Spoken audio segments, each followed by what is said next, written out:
The new law, which gives Beijing broad, sweeping powers over Hong Kong, has been widely condemned in response to its passage. New Zealand announced yesterday that it was suspending its extradition treaty with Hong Kong. The country's foreign minister saying that this new legislation had eroded rule of law principles and undermines the one country, two systems model.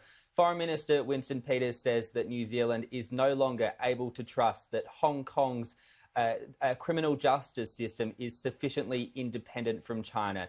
Now, Beijing has responded to New Zealand's move, accusing New Zealand of gross interference in China's internal affairs. Beijing has called on New Zealand to immediately correct its wrongdoings, to stop interfering in Hong Kong affairs as well as China's internal affairs. Beijing says New Zealand needs to do this immediately to avoid further damage to China relations with New Zealand. The New Zealand Foreign Minister Winston Peters was on Sky News last night responding to these claims by China.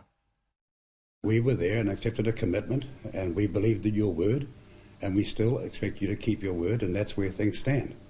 I mean, we can have sort of megaphone diplomacy attack which doesn't help anyone.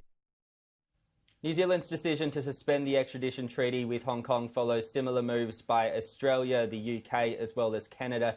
Beijing responding overnight, announcing that Hong Kong would be suspending agreements on mutual assistance for criminal matters with those three nations. Beijing also not ruling out taking further action against New Zealand.